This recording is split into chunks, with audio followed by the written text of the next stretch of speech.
Hello everyone, welcome back to channel. मैं हूं मनोज और आप देख रहे हैं पुलिस को।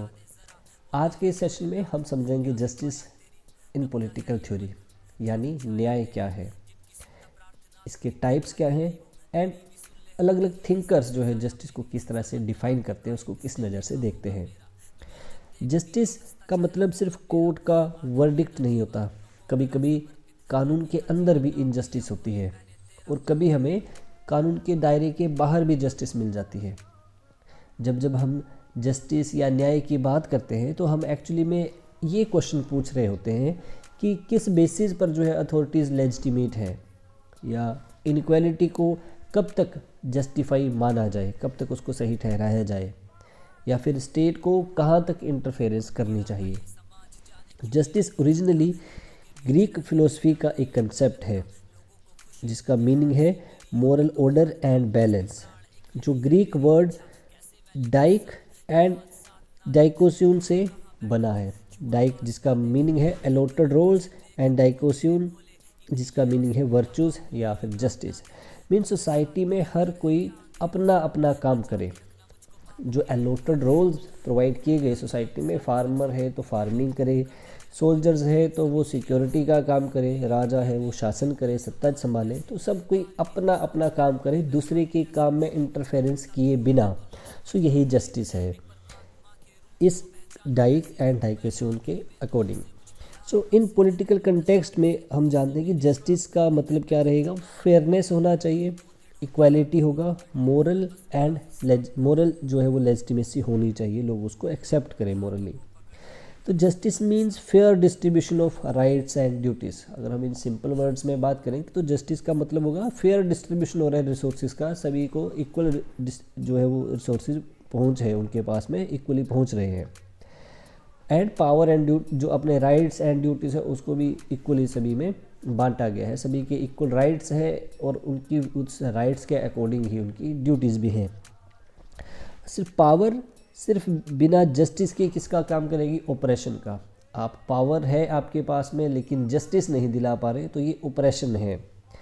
And justice without power is idealism. Justice होना, हम ऐसे माने कि कोई न्याय होगा हमारे साथ में लेकिन कोई अथॉरिटी नहीं है, कि न्याय करने वाली कोई अथॉरिटी नहीं है, तो फिर जस्टिस एक आइडियलिज्म है, सिर्फ एक बात रह जाएगी। मीनिंग कि जस्टिस करेगा कौन, है ना? बिना पावर, जिसके पावर ही नहीं किसके पास, तो जस्टिस सिर्फ एक आइडियलिज्म, आइडियल कंसेप्ट ही बन के रह जाएगा।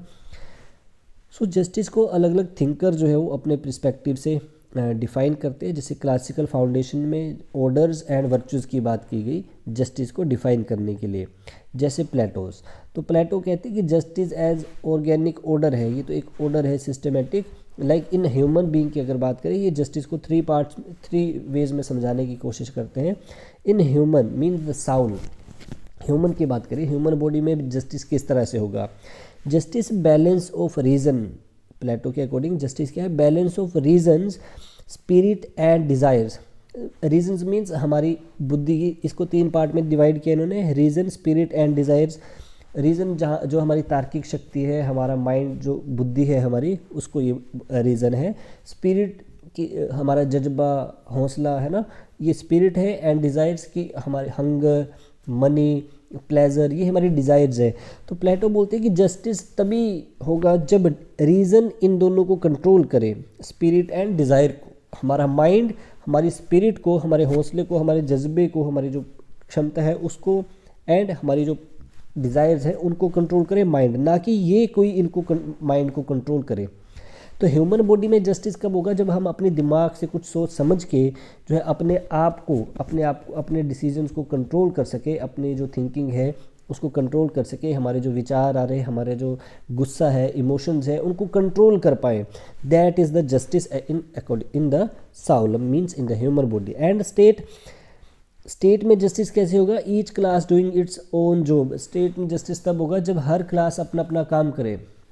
फार्मर्स फार्मिंग, सोल्जर्स सिक्योरिटी का काम करे, इकोनॉमिस्ट अपना इकोनॉमी को संभालिए, है ना। एंड फिलोसफर किंग, रूल वही करेगा जो फिलोसफर किंग है। फिलोसफर किंग मतलब मीन्स के जिनके पास नॉलेज है वो रूल करें, वो पावर में आए, वो अथॉरिटी में बने रहे, है ना।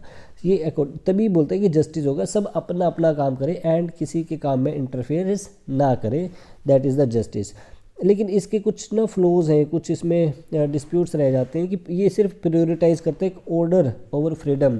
यहाँ पे इंडिविजुअल फ्रीडम की बात नहीं हो रही है कि इंडिविजुअल जो है वो अपनी इच्छा से कुछ नहीं कर सकता, वो बस एक ऑर्डर में चलना चाहता है। सोल्जर है तो वो बस सिक्योरिटी करे, वो कुछ और काम ना करे, वो बिजनेस ना करे, है ना। फिलोसफर किंग है, अगर कोई इलीट है बस वो रूल ही करे, वो अपनी इच्छा से कुछ करना चाहता है, आर्ट वर्क करना चाहते हैं तो ऐसा ना करें। सो ये बोलते हैं कि ऑर्डर्ड है, बस इसने प्रायोरिटाइज किया ऑर्डर को एंड फ्रीडम को नहीं। तो ये इनके फ्लोज हैं प्लेटो की जस्टिस के। सो इन द एंड प्लेटो के अकॉर्डिंग जस्टिस का सिंपल सा मीनिंग हमारे पास में हार्मनी होना चाहिए, प्रॉपर रोल होना चाहिए एंड नो इंटरफेरेंस, कोई भी इंटरफेरेंस किसी दूसरे के काम में नहीं होना चाहिए। This is justice according to Plato. Next Aristotle justice as ethical point से जस्टिस को डिफाइन करते हैं। एरिस्टोटल कहते हैं कि ये ना जस्टिस को दो पार्ट्स में डिवाइड कर रहे हैं, तो लेकिन दोनों ही पार्ट जो है वो एक इक्वालिटी के बारे में है कि इक्वालिटी के ऊपर ही बेस्ड है, लेकिन है अलग अलग टाइप का इक्वालिटी। किस तरह से, तो ये डिवाइड करते हैं जस्टिस को डिस्ट्रीब्यूटिव एंड करेक्टिव जस्टिस।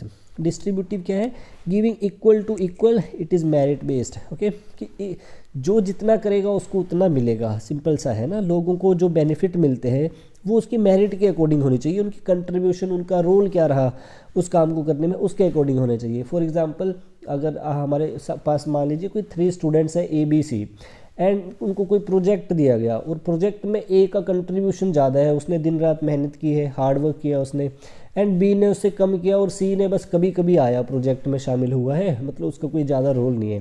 तो बोलते जो अब मार्क्स का डिस्ट्रीब्यूशन होगा, वो मार्क्स का डिस्ट्रीब्यूशन किस तरह से होना चाहिए, मेरिट बेस पे। जिसने ज़्यादा मेहनत की उसको उतने मार्क्स मिलने चाहिए। A ने ज़्यादा मेहनत की तो उसको मैक्सिमम मार्क्स मिलने चाहिए, B को उससे कम और C को बिल्कुल कम मार्क्स मिलने चाहिए क्योंकि उसने पार्टिसिपेट नहीं किया उस प्रोजेक्ट में। तो ये बोलते हैं ये मेरिट सिस्टम है। तो डिस्ट्रीब्यूशन होना चाहिए प्रोपोर्शनैलिटी के हिसाब से, जो जितना करेगा उसको उतना मिलना चाहिए, तभी वो क्या होगा, जस्टिस होगा। और अगर हम पॉलिटिकल स्फेयर में बात करें या फिर तो इसमें क्या होगा कि जो जितना वर्क अच्छा कर रहा है, जिसके पास जो पावर में है लोग, जिनको जितने वोट मिले हैं वही सत्ता में आने चाहिए, जिसको जितना सपोर्ट मिला है, जो जितना काम कर पा रहा है, लोगों की उम्मीदों पे खरा उतर रहा है, तो उसको उतना ही मेरिट बेस पे आगे आना होगा। और उसी तरह से एम्प्लॉयमेंट में भी है कि जो जितना काम करेगा ऑफिस में, उसको उसके काम के हिसाब से उसको मेरिट मिलनी चाहिए, ना कि सिफारिशें वगैरह जो है वो होनी चाहिए। एंड दूसरा ये बात करते हैं करेक्टिव जस्टिस की, रिस्टोरिंग बैलेंस आफ्टर क्राइम और कॉन्ट्रैक्ट ब्रीच, कि जो ये ना बैलेंस आफ्टर रॉन्ग डूइंग, जब कोई गलत हो जाता है ना, उसके बाद की बात करते हैं कि आपको जस्टिस जो करेक्टिव करनी है, करेक्टिव मतलब उसको करेक्शन करनी है आपको। किस तरह से, सपोज कोई एक इंडिविजुअल है A और A जो है ना B से कुछ अमाउंट चुरा लेता है ना, सपोज उसने 1000 रुपीज़ B से चुरा लिए। अब जस्टिस तब होगी जब कोर्ट ये डिसीजन दे कि उसको 1000 उसको ये वापस करने हैं, मतलब उसको सुधारा जाए, है ना, उसका जो चुराया गया अमाउंट है उसको वापस लौटाया जाए, साथ में कुछ कंपनसेट भी किया जाए, तभी जस्टिस होगा, फेयर जस्टिस अब उसको बोलेंगे। अब ये मेरिट बेस नहीं है, क्यों नहीं है, क्योंकि अब चाहे A या B, कोई भी रिच या पुअर है, किसी भी क्लास से आता है, किसी भी फैमिली, हिस्टोरिकल, कल्चर, लैंग्वेज के बैकग्राउंड से है, ये मैटर नहीं करता। यहाँ पे मेरिट नहीं देखेंगे, चाहे A रिच है या B रिच है, जो भी कोई होगा, जितना अमाउंट A ने चुराया उसको उतना ही वापस लौटाना है, साथ में कंपनसेट भी करना पड़ेगा। तो ये करेक्टिव जस्टिस है कि आपने उसको ठीक किया है। So this is justice according to Aristotle that leads to ethical proportionality, की एथिक्स को मेंटेन करते हुए। Next we have liberal traditions. Liberals में जहाँ पे जो राइट्स एंड ऑटोनॉमी की बात करते हैं, Locke the first justice as protection. तो लोकी कहते हैं जस्टिस प्रोटेक्शन के लिए होना चाहिए। जस्टिस तभी है जब आप सिर्फ प्रोटेक्ट करते हैं। Justice proceeds the state, state पहले नहीं है, पहले जस्टिस है। जस्टिस जैसे जो हमारे नेचुरल राइट्स हैं, लाइफ, प्रॉपर्टी, है ना, लिबर्टी, ये पहले से है, ये स्टेट के आने से पहले है। तो बोलते स्टेट जब आया है तो इसको बस इतना सा करना है कि इनको प्रोटेक्ट करना है हमारे राइट्स को। The state merely neutral empire, और इंटरफेरेंस नहीं करना है हमारे जो राइट्स में, उनको वॉयलेट नहीं करना है, उनको इंटरफेरेंस नहीं करना है। बस तभी स्टेट को आना है आगे जब इन राइट्स को जो है वो वॉयलेट किया जा रहा हो किसी के द्वारा। तो मतलब if government fails it loses, और अगर गवर्नमेंट ऐसा नहीं कर पाती, हमारे राइट्स को प्रोटेक्ट नहीं कर पाती है, तो फिर वो सिस्टम जो है वो फेल हो जाएगा, वो उसको राइट नहीं है एग्जिस्ट होने का। तो ये इन्होंने बताया जस्टिस को एज अ प्रोटेक्शन। कांत ये लिबरल थ्योरी से ये भी कहते हैं कि justice as moral autonomy, justice कैसे होना चाहिए, मोरल ऑटोनमी होना चाहिए, कि law is only just if it is universalisable, कि लॉज तभी जस्ट होंगे, तभी न्यायपूर्ण होंगे, कानून जो है वो तभी न्यायपूर्ण है जब सभी के साथ में इक्वल ट्रीटमेंट किया जाए, लॉ सबके लिए बराबर हो। रूल ऑफ लॉ जो कंसेप्ट है ना, कि रूल ऑफ लॉ होना चाहिए, सबके लिए इक्वल होना चाहिए। And freedom of each must be consistent with the freedom of all, कि अगर एक को फ्रीडम है तो इतना ध्यान रखना है कि वो फ्रीडम को एंजॉय करे, लेकिन बाकियों की फ्रीडम जो है, बाकियों के जो राइट्स है वो वोलेट ना हो रहे हो। वो तभी तक जस्ट होगी एक की फ्रीडम जब तक बाकियों की फ्रीडम के साथ इंटरफेरेंस ना हो रही हो। तो ये बोलते हैं यूनिवर्सल रूल होना चाहिए एंड इक्वल फ्रीडम सबके लिए, चाहे कोई भी हो, कोई भी इंडिविजुअल किसी क्लास को बिलोंग करता हो, सबके साथ इक्वल ट्रीटमेंट जब हो रहा है, इक्वल राइट्स है, इक्वल फ्रीडम है सबके पास में, तभी बोलते हैं आप उसको जस्टिफाइड मानेंगे। So this is the justice is equal to universal rule plus equal freedom. Next we have critical terms. अब क्लास एंड पावर के साथ में इसको क्रिटिक्स जो है डिफाइन करते हैं जस्टिस को। तो जैसे मार्क्स वो कहते हैं कि जस्टिस एज आइडियोलॉजी, जस्टिस एक आइडियोलॉजी है, सिंपल, कि जस्टिस तो ऐसा कुछ नहीं होगा जैसे कि फॉर्मल इक्वालिटी है ना, जिसकी हम बात करते हैं इक्वालिटी, बोलते हैं ये इक्वालिटी तो बस फॉर्मल है, कि आपने फॉर्मेलिटी के लिए बस बोल दिया कि सबके पास, सबको राइट दे दिया, सबको राइट है कोई प्रॉपर्टी अर्न करने का, या फिर सपोज जैसे एग्जांपल है कि everyone has the right to buy a mansion, है ना, एक मैंशन बाय करने का सबको राइट है, चाहे वो गरीब है चाहे वो अमीर है। लेकिन बोलता है ये तो मटेरियल इनजस्टिस है, कि जब जो रिसोर्सेज है वो ही किसी 1% के पास है, जो सिर्फ एलीट क्लास के पास है, वही उनके पास ही फाइनेंशियल रिसोर्सेज है, उनके पास ही मनी पावर है, मटेरियल उनके पास है, तो फिर ये बाकियों के साथ तो इनजस्टिस ही है। आपने सिर्फ राइट दिया है लेकिन मटेरियल तो उनके पास नहीं है, तो वो किस तरह से जो है वो मेंशन बिल्ड कर लेंगे। सो इसी को मार्क्स कहते हैं कि ये जो जस्टिस है ये सिर्फ एक आइडियोलॉजी में है, जस्टिस हो नहीं रही सोसाइटी में। तो पुलतानजा भी इसको कंफर्म करते हुए किस तरह से कहते हैं कि institutions are structurally biased to reproduce capitalist power, कि जो कैपिटलिज्म में जो इंस्टीट्यूशंस बनाए हैं, कैपिटलिज्म स्टेट जो है वहाँ पे कैपिटलिस्टिक स्टेट में जो इंस्टीट्यूशंस है, पुलिस, कोर्ट या फिर कोई और भी ब्यूरोक्रेटिक जो भी इंस्टीट्यूशंस है, चाहे वो एजुकेशन के फील्ड से रिलेटेड हो, चाहे वो हेल्थ केयर से रिलेटेड हो, ये सिर्फ ना बोलता है कि स्ट्रक्चरली इनका स्ट्रक्चर ही कुछ इस तरह से है कि ये बाइसिंग करते ही हैं, है ना, कि ये और जिससे क्या होगा कि कैपिटलिस्ट पावर हुई जो है वो इंजॉय कर पाती है, कि ये जस्टिस इनजस्टिस को क्रिएट करते हैं। Next, Foucault justice as power practice है। फुकोल्ट भी इनके साथ में क्रिटिक्स हैं जस्टिस के। तो ये कहते हैं कि justice doesn't stand outside power, justice तो पावर के बिना तो रह ही नहीं सकती, जिसके पास पावर है वही जस्टिस को एंजॉय करता है, न्याय उसी के लिए है। न्यायिक तंत्र जो है, जो इंस्टीट्यूशंस है जिसकी बात पुलतानजा ने करी, कि ये बोलते फुकोल्ट बोलते हैं कि जस्टिस तो सिर्फ उन लोगों के पास है जिनके पास पावर है। It is a tool use to discipline and normalise society. Truth is whatever the dominant power structure says it is. Okay, कि ट्रूथ चाहे कोई भी हो, सच्चाई कुछ भी हो, लेकिन state as a tool, justice as a tool use किया जाता है। जो एलीट क्लास है, जो इंस्टीट्यूशंस है, वो बस उनके लिए काम करते हैं जिनके पास पावर है, जो सत्ता में है, जो एलीट क्लास है। लाइक अभी हमने ना एग्जांपल देखा, दिल्ली में एक्सीडेंट्स हुए, 2 एक्सीडेंट हुए। अभी कुछ दिन पहले एक बाइक राइडर जो कि खड्डे में गिर के जिसकी मौत होगी, और उससे पहले एक जो पानी के तालाब जैसे में कार गिर गई और वो चिल्लाते रहे। तो अथॉरिटीज़ को कॉल करने के बाद भी जब नहीं पहुंच रहे हैं, तो जिन्होंने बुलाया, जो लोग वहाँ पे उनको बचा रहे थे, उनको ही जाके क्वेश्चनिंग की जा रही है ना।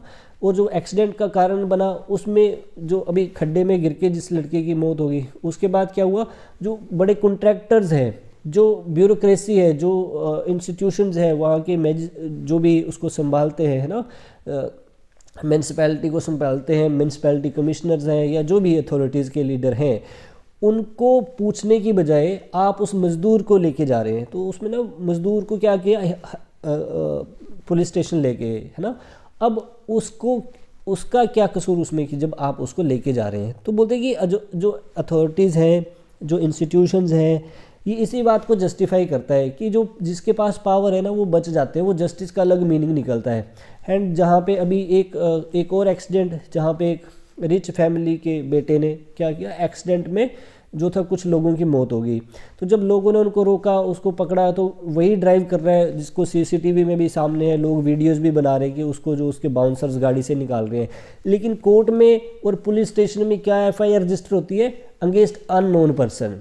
और अब कोर्ट में भी वही होगा कि भाई गाड़ी कौन चला रहा था ये तो पता नहीं है, उसका ड्राइवर चला रहा था जिसका नाम नहीं पता है। लेकिन हालांकि सभी प्रूफ्स हैं, लेकिन फिर भी कानून अंधा है, यही वाली बात जो है वहाँ पे जस्टिफाई होने की बात हो रही है।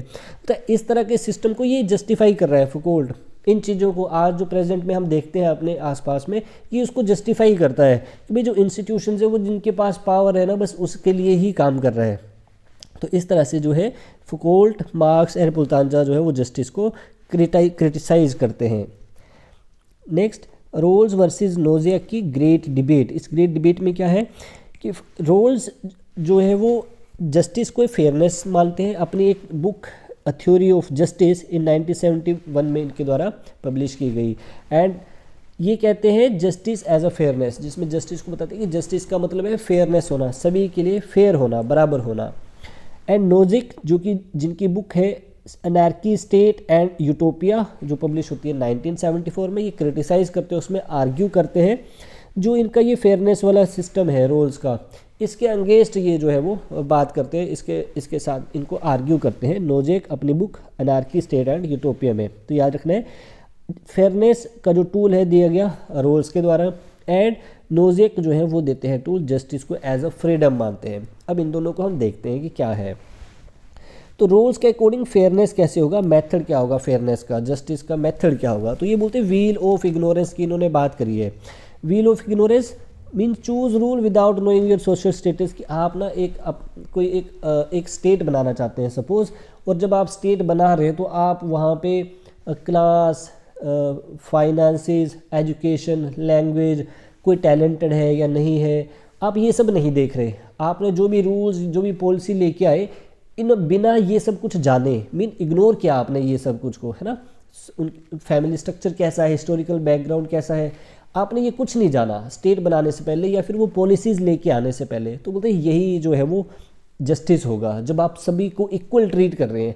आप जान ही नहीं रहे कि भाई कौन किस क्लास है, अगर आप उनको ये जानने लग जाएंगे कि कोई रिच है या पुअर है, फिर आप उसको एडजस्ट करने लग जाएंगे कि भाई रिच के हिसाब से ऐसे करते हैं, पुअर के हिसाब से ऐसे करते हैं, मेल के लिए ऐसी जस्टिस होनी चाहिए, फीमेल के लिए ऐसी।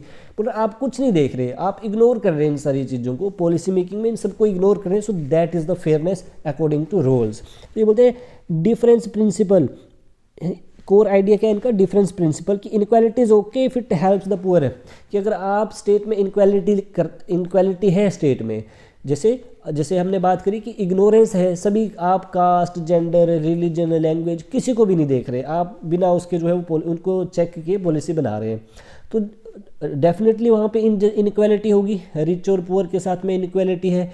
लेकिन वो बोलते हैं कि ये इनक्वालिटी सही है, कोई प्रॉब्लम नहीं है इस इनक्वालिटी में, बिकॉज क्योंकि अगर वो तब तक सही है जब तक वो जो पुअरेस्ट है, जो डिसएडवांटेज्ड है, अगर उसका कुछ बेनिफिट हो रहा है, वो इम्प्रूवमेंट हो रही है उसकी लाइफ स्ट्रक्चर में, तब बोलते हो फेयरनेस जो है, जो इनइक्वालिटी वो सही है। लाइक जिसके बेसिस पे हम जो रिजर्वेशन की बात करते हैं कि एक क्लास या फिर हम टैक्सेस की बात करते हैं कि एक क्लास जो टैक्स पे कर रही है ना, और गवर्नमेंट जो है, स्टेट जो है, फिर उस टैक्स को कलेक्ट करके फिर जो पुअर जो पीपल है उनके लिए जो रिडिस्ट्रीब्यूशन कर रही है, या फिर जो रिजर्वेशन है जहाँ पे एक क्लास को जो है रिजर्व सीट्स जो है वो एलोकेट की जाती हैं। तो बोलते हैं ये सही है, इनक्वालिटी इसमें कोई प्रॉब्लम नहीं है, इनक्वालिटी है लेकिन सही है, क्योंकि इसमें जो डिसएडवांटेज पीपल है, डिसएडवांटेज सेक्शन रह गया सोसाइटी का, उसमें इम्प्रूवमेंट हो रही है। सो इसका रोल कैसा है स्टेट का, इसका स्टेट जो है इसमें रीडिस्ट्रीब्यूटिव है, प्रोएक्टिव स्टेट है, स्टेट का रोल जो एक्टिविटी है, रीडिस्ट्रीब्यूशन हो रहा है, आप कलेक्ट कर रहे हैं, टैक्सेस कलेक्ट कर रहे हैं और उनको डिस्ट्रीब्यूट कर रहे हैं सोसाइटी के उस पुअर क्लास में। तो बोलते हैं ये ओके है ना, स्टेट का रूल कैसा रहेगा, okay. And on the other hand Nozick की फ्रीडम की हम बात करें तो ये बोलते हैं कि हिस्टोरिकल इंटाइटलमेंट है, if you acquire it Fairlie it's your, कि ये बोलते हैं ना फ्रीडम होनी चाहिए स्टेट में। जैसे आपने प्रॉपर्टी एक्वायर करी, कोई भी प्रॉपर्टी आपके पास है, और अगर आपने उसको फेयर तरीके से एक्वायर किया है, आपके फेयर मेथड से आपने उसको एक्वायर किया है, तो फिर वो आपकी है, स्टेट उस पर कोई टैक्स नहीं ले सकती है ना। अगर स्टेट जो है वो टैक्स लेती है, तो जैसे सेल्फ ओनरशिप है, आपका अपने राइट्स हैं, तो बोलते हैं कि जब स्टेट ये टैक्स लेती है ना, तो फिर ये एक तरह से लेबर है, एक्सप्लॉइटर लेबर है, बॉन्डेड लेबर है, समझ लीजिए, है ना, कि आपने स्टेट ने आपसे 40% या 30% टैक्स ले लिया आपकी अर्निंग पे, जितना भी आप कमा रहे हैं, आपसे 30% टैक्स ले लिया, उसको डिस्ट्रीब्यूट कर दिया लोगों में। तो नोजिक कहते हैं कि जो 30% आपने टैक्स लिया ना, वो उस बंदे ने काम किया था 30% का, है ना, उसके लिए भी तो उसने मेहनत करी थी। उस 30% जो स्टेट ने ले लिया, मेहनत तो उस बंदे की थी, लेकिन आपने उससे वो पैसा ले लिया। इसका मतलब ये है कि आपने उनसे ज़बरदस्ती काम करवाया है। 30% वर्क जो है आपने उससे एक्स्ट्रा करवाया है, बॉन्डेड लेबर है वो एक तरह से, जो कि लेजिटिमेट नहीं माना जाता है। तो ये बोलते हैं कि ये इस तरह से नहीं होना चाहिए। एंड मिनिमल रोल होना चाहिए स्टेट का। स्टेट जो है इंटरफेयर ना करे, बस वॉचमैन हो कि भाई ये देखिए स्टेट कि अगर जो उसने पैसा कमाया है, जो उसकी अर्निंग है, वो सही मेथड से आ रही है, कि वो मेहनत का पैसा है, कि चोरी लुटेरी का ऐसा तो पैसा नहीं है। तो ये बोलते हैं कि ऐसा होना चाहिए। स्टेट सिर्फ देखे, चेक करे कि अगर गलत मेथड से तब आप इंटरफेयर करिए, वरना जो चाहे जितना कमाए उसमें कोई रोल जो है डिस्ट्रीब्यूट करने की ज़रूरत नहीं है। अपनी कैपेसिटी के अकॉर्डिंग सारे जो है वो इनकम जनरेट करें। So that is the debate between the Rawls and the Nozick justice के रिगार्डिंग। एक ने बात करी फेयरनेस का और दूसरा बात कर रहे हैं फ्रीडम का। So next we have the communitarian critics. अब कम्युनिटेरियन क्रिटिक्स जो सैंडल एंड वेल्जर है, किस तरह से क्रिटिसाइज करते हैं, बिकॉज ये कम्युनिटी की बात करते हैं, और लिबरल जो है वो इंडिविजुअल की बात करते हैं। तो जैसे मिशेल सैंडल है, ये बोलते हैं कि जस्टिस जो है ना, we are encumbered self, justice must consider our ties to family. जैसे कि लिबरल्स ने बोला था कि इंडिविजुअल फ्रीडम में होनी चाहिए, जस्टिस जो है जस्टिस का मतलब है फ्रीडम, सबको फ्रीडम होने चाहिए, कोई अपने थॉट अपने लाइफस्टाइल कैसे एंजॉय करे उसके लिए फ्रीडम होना चाहिए। ये बोलते हैं कि भाई जस्टिस तो तब होगा जब कम्युनिटी की आइडेंटिटी, फैमिली, नेशन को भी ध्यान में रखा जाए। आप ऐसे नहीं कि आप एक पर्सन को फ्री कर दें और कम्युनिटी के अगेंस्ट भी, या जो बातें कम्युनिटी को सही ना लगे वो ऐसी बातें करें। तो बोलते हैं कि ऐसा नहीं होना चाहिए। जस्टिस मीन्स कम्युनिटी को भी ध्यान रखना है। इनकम्बर्ड सेल्फ मतलब कोई भी इंडिविजुअल जो है ना, वो इम्बेंडेड है सोसाइटी में, वो सोसाइटी से परे है ही नहीं, वो आइसोलेट हो ही नहीं सकता सोसाइटी से, वो किसी न किसी तरीके से जुड़ा हुआ है, अपनी फैमिली से, अपनी लैंग्वेज से, अपने कल्चर से, रिलीजन से वो जुड़ा हुआ है, उसका जुड़ाव है ही है। तो बोलते आप उसको सोसाइटी से अलग देख ही नहीं सकते। सो दैट इज़ द जस्टिस। जब भी जस्टिस, आप जस्टिस की बात करें तो फैमिली या उसके जो आइडेंटिटी है उसको ज़रूर आपको इग्नोर नहीं करना है। मिशेल वेल्जर जो कहते हैं कि there are sphere of justice, money shouldn't be able to, okay.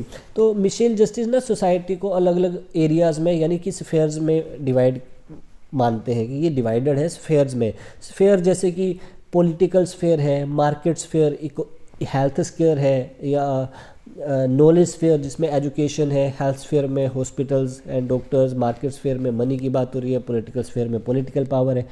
तो ये बोलते हैं कि ना सिर्फ पैसा सब कुछ नहीं होना चाहिए, कि हर स्फेयर को अपना अपना काम करना चाहिए, अपना अपना लॉजिक सबके पास होता है। तो इसलिए एक स्फेयर को दूसरे में इंटरफेयर नहीं करना चाहिए। आप ऐसे नहीं कि पैसे के बेस पे आप हेल्थ फैसिलिटी इंजॉय करें, कि आपके पास ज़्यादा पैसा है तो आप बेटर ट्रीटमेंट इंजॉय करें, बेटर एजुकेशन इंजॉय करें, बेटर पॉलिटिकल पावर आपके पास हो। तो बताइए पैसा सब कुछ नहीं होना चाहिए कि आप सब कुछ अच्छे से खरीद लो और बाकी सभी जो है वो उसमें से पीछे छूट जाएँ। तो बोलते हैं कि मिशेल बोलते कि इन स्फेयर्स को, जस्टिस ऑफ स्फेयर्स में जस्टिस तभी होगी जब सभी अपना अपना एंजॉय करें, आप दूसरे के स्फेयर में इंटरफेरेंस नहीं होना चाहिए। Next we have feminism and global justice. तो फेमिनिस्टिक जस्टिस क्या है, जिसमें आइरिस मेरियन यंग जो कहती है कि justice is not just about distributing stuff, it is about eliminating domination and marginalisation in the private sphere. कि सिर्फ डिस्ट्रीब्यूशन करना, आप मटेरियल प्रोवाइड कर रहे हैं, आप सब्सिडीज़ दे रहे हैं, सिर्फ ये जस्टिस नहीं है कि सोसाइटी में आप इस तरह से कर रहे हैं, बल्कि इसके साथ साथ जो डोमिनेशन है, पैट्रियार्की है, डोमेस्टिक जो वायलेंस है ना, पब्लिक स्फेयर के अलावा जो भी चीज़ें हैं जिसको प्राइवेट माना जाता है, जैसे हमने बात करी कि क्लासिकल में जो ट्रेडिशनली क्या बोला जाता था, पर्सनल इज़ प्राइवेट, ओके। सो बोलते हैं कि ये ऐसा नहीं है, प्राइवेट स्फेयर जो है, जो पैट्रियार्की सिस्टम है, जो वुमेन के साथ में वर्क प्लेस पे जो डिस्क्रिमिनेशन है, ठीक है जी, जो अलग अलग वेजेस के सिस्टम है, इन सब को भी बोलते हैं आपको कंसिडर करने, वो प्राइवेट मैटर नहीं है। वो डोमेस्टिक वायलेंस जैसे हस्बैंड वाइफ का है, तो बोलते हैं इस तरह परिवार के जो भी मैटर है वो भी पर्सनल नहीं है, आपको उसमें पैट्रियार्की जैसे सिस्टम्स को एलिमिनेट करना होगा, तभी जो है सिस्टम जो हो जस्टिफाइड माना जाएगा। एंड ग्लोबल जस्टिस थॉमस पोक जो है वो बोलते हैं कि in the globalised world justice is not stop at borders, कि जस्टिस सिर्फ बॉर्डर पे नहीं है। Wealthy nation have a moral duty to fix the global institution order, okay, कि जस्टिस सिर्फ बॉर्डर पे नहीं है कि आज जैसे पहले था कि एक राजा का एक पर्टिकुलर एरिया है तो बस जस्टिस उसके अंदर वो जैसे उनको ट्रीट करे। बोलते आज दुनिया इंटरकनेक्टेड है, जहाँ पे कल्चर ट्रांसफ़र हो रहा है, लैंग्वेज ट्रांसफ़र हो रही है ना, रिलीजन एक जगह से दूसरी जगह में है ट्रांसफ़र हो रहा है, डिजिटली कनेक्टेड है सारी दुनिया, ट्रेड हो रहा है अराउंड द वर्ल्ड। तो बोलते सारी दुनिया ना इंटरकनेक्टेड है, तो जस्टिस को भी ग्लोबली कनेक्टेड होना चाहिए फिर, है ना। किस तरह से, जैसे ट्रेड लॉज हैं, ट्रेड जो, क्योंकि ट्रेड तो हर कंट्री जो है वो ट्रेड कर रही है, ठीक है जी, इकोनॉमी ग्लोबल है, क्लाइमेट चेंज जो है वो ग्लोबल इशू है, तो रिस्पॉन्सिबिलिटी जो है ना फिर वो भी ग्लोबली होनी चाहिए। जो वेल्दी नेशंस है इनको ना चैरिटी करने के बजाय कि सिर्फ चैरिटी के नाम पे किसी को फंड कर दिया किसी स्टेट को कि ठीक है हम आपको चैरिटी के रूप में इतना पैसा देते हैं, बोलते कि सिर्फ चैरिटी नहीं करनी है, आपको उस सिस्टम को सुधारना है जो इनजस्टिस क्रिएट कर रहे हैं, चाहे वो कहीं पे भी हो, किसी भी कंट्री में हो। तो इनजस्टिस वाला जो सिस्टम है उसको सुधार कीजिए एक्टिवली, है ना। चाहे वो जैसे जो फर्स्ट वर्ल्ड नेशन खुद को मानते हैं तो अफ्रीकन कंट्रीज़ या फिर जो थर्ड वर्ल्ड कंट्रीज़ है उनमें सुधार करिए आप, क्योंकि आपकी रिस्पॉन्सिबिलिटी है, आपने रिसोर्सेज को एक्सप्लॉइट किया है, तो रिसोर्सेज पे सिर्फ आपका हक नहीं है। अगर नेशन जो है ग्लोबली कनेक्टेड है तो फिर जस्टिस भी ग्लोबली कनेक्टेड होनी चाहिए। यूनिफॉर्म फेयर ट्रेड रूल्स होने चाहिए, है ना। जैसे कि अभी डोनाल्ड ट्रंप के द्वारा जो है कई सारी कंट्रीज़ पे सिर्फ अपनी बात मनवाने के लिए जो है वो टैरिफ्स लगाए गए, तो ये बोलते हैं कि ऐसा नहीं होना चाहिए, यूनिफॉर्म ट्रेड रूल्स होने चाहिए, फेयर होने चाहिए। अनफेयर ट्रेड रूल जो है आप कंट्री में देखिए भी कि उनकी सिचुएशन किस तरह से है, इस तरह से ट्रेड रूल जो है वो पूर कंट्रीज़ में उनको जो ना डिसएडवांटेज में रखा जाता है, जिस तरह से इन सब चीज़ों को ख़त्म करना चाहिए, तभी जो है जस्टिस माना जाएगा। नेक्स्ट इंडियन कंटेक्स्ट में हम देखते हैं जस्टिस को किस तरह से डिफाइन किया जाता है। सो इंडियन कंटेक्स्ट में जस्टिस है ट्रांसफॉर्मेटिव किस तरह से, सिर्फ एक कंसेप्ट बन के नहीं है, अलग अलग मुद्दों पे अलग अलग तरह से जस्टिस को प्रोवाइड करना ही ट्रांसफॉर्मेटिव जस्टिस है। जैसे पॉलिटिकल अंबेडकर के विजन के according political democracy is facet without social democracy, political जो डेमोक्रेसी है सिर्फ एक दिखावा बन के रह जाएगा। फैकेट्स में एक दिखावा है सोशल डेमोक्रेसी के बिना। अगर सोसाइटी में डेमोक्रेसी नहीं है, सिर्फ आप पॉलिटिकल फेयर में पॉलिटिकल आपने जो आइडियाज़ है उसमें आप इक्वालिटी की बात करते हैं, जस्टिस की बात करते हैं, लेकिन अगर लोग उसको सोशल लाइफ में नहीं उतार रहे हैं, है ना, सोसाइटी उसको एक्सेप्ट नहीं कर रही है, तो फिर बोलते हैं जस्टिस नहीं होगी। जस्टिस का मतलब है लिबर्टी, इक्वालिटी एंड फर्टर्निटी, और सिर्फ ये बुक्स में नहीं होना चाहिए, ये सोसाइटी में दिखना भी चाहिए, झलकना भी चाहिए, जहाँ पे लोग एक साथ में हार्मनी के साथ में रहें, है ना। करेक्टिव जस्टिस की बात करते हैं। करेक्टिव जस्टिस किस तरह से, रिजर्वेशंस आर नॉट चैरिटी, कि जो आप रिजर्वेशन करते हैं जिस तरह से SC ST OBC, है ना, EWS, तो ये रिजर्वेशंस हैं, लेकिन ये चैरिटी नहीं है। कोई अगर इसको ऐसे डिफाइन करे कि ये चैरिटी, तो बोलते हैं ऐसा नहीं है।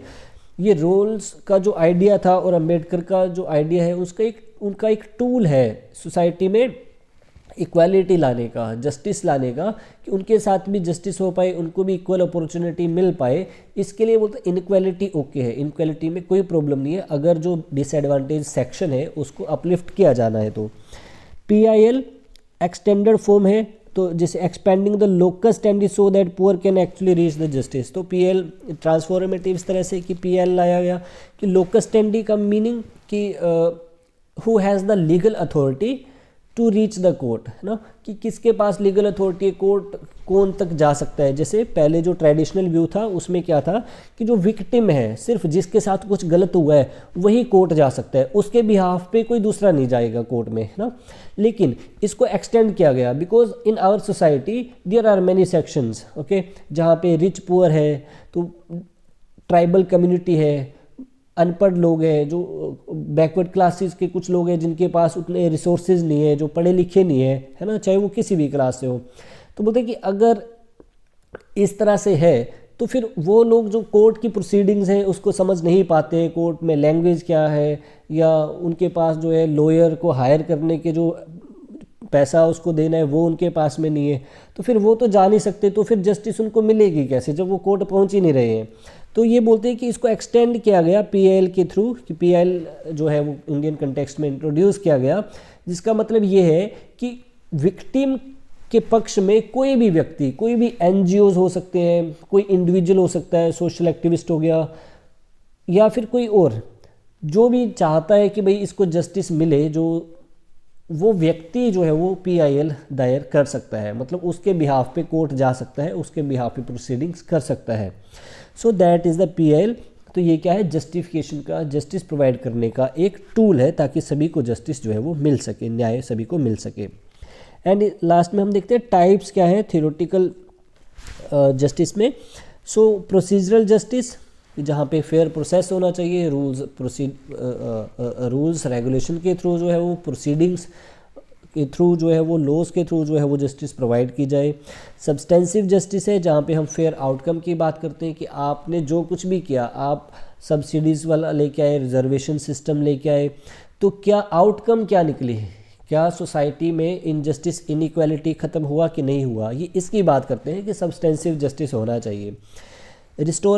रिस्टोरेटिव जस्टिस है कि हीलिंग करना है, नॉट पनिशमेंट, जहाँ पे हमने देखा कि जो करेक्टिव जस्टिस, जिसको एक तरह से हम मान सकते हैं कि आप उसको करेक्ट करना है, आप उसको पनिशमेंट नहीं देने। अगर कोई कैदी की तरफ में एक हम बात बोलते हैं कि जिस तरह से कैदी होती है जेल में, तो उनको पनिशमेंट करने के बजाय क्या करना है, सुधारना है। तो ये बोलता है रिस्टोरेटिव जस्टिस होना चाहिए, हील करना है, उसको सुधारना है सिस्टम को, ना कि आपको उसको पनिश करना है। एंड रिकॉग्निशनल, जहाँ पे आइडेंटिटी है, आइडेंटिटी जैसे एलबीजीटी के राइट्स हैं, क्या इनको आइडेंटिटी मिल पा रही है, तो बोलता है अगर इनको जो आइडेंटिटी आप देते हैं तभी जस्टिस जो है वो माना जाएगा। और इस तरह से वुमेन्स की जो डिग्निटी है, वर्क प्लेस सिस्टम है, तो बोलते हैं कि यहाँ पे भी क्या है, रिकॉग्नाइज्ड करना पड़ेगा कि ये इनइक्वालिटी उनके साथ में हो रही है, तभी जो है वो जस्टिस होगा। एंड डिस्ट्रीब्यूटिव, जहाँ पे रिसोर्सेज का एलोकेशन होता है सोसाइटी में, सो दैट रिच पुअर का गैप कम हो सके और जो डिसएडवांटेज सेक्शन है उसको जो है वो एडवांटेज मिल सके, उसके साथ में जस्टिस हो सके। सो इन द एंड कंक्लूजन में हम देखते हैं कि justice is not static destination और अ फिनिश्ड बिल्डिंग। कोई एक स्टैटिक या फिनिश्ड बिल्डिंग नहीं है कि हमने इसको अचीव कर लिया, या हम ऐसा टारगेट रख दें कि 2027 तक जो है हम जस्टिस अचीव कर लेंगे। ये तो डेली लाइफ की प्रोसीडिंग्स हैं, जहाँ पे कंटिन्यूस जो है वो जस्टिस, इक्वालिटी की बात, फ्रीडम होनी चाहिए, कोई एक पर्टिकुलर टारगेट नहीं, ये इवॉल्व होता रहता है हर सिचुएशन के समय में। Every theory of justice prioritise certain values and justify certain sacrifice, therefore the ultimate task of political theories to question power in the name of justice. हर थ्योरीज में जस्टिस को प्योरिटाइज किया जाता है, उसकी वैल्यूज, फ्रीडम, इक्वालिटी को। तो बोलते हैं कि हर टाइम फिर हमें ये क्वेश्चन जो है, जो पावर में वहाँ पे कोई भी इंस्टीट्यूशंस है, हमें ये क्वेश्चन हमारा बनता ही है कि in the name of justice यहाँ पे क्या किया जा रहा है ना। जस्टिस क्या सबको मिल रहा है, चाहे वो स्कूल्स में हो, कॉलेज में हो, किसी इंस्टीट्यूशन, कोई और इंस्टीट्यूशन है, क्या सबके पास में जस्टिस हो रही है कि नहीं हो रही है, किस बात को लेके जो है इक्वालिटी का मुद्दा उठा हुआ है, तो आप उसको जस्टिफाई करिए। तो ये क्वेश्चन जो बोलते हैं वो आपको पूछना होगा।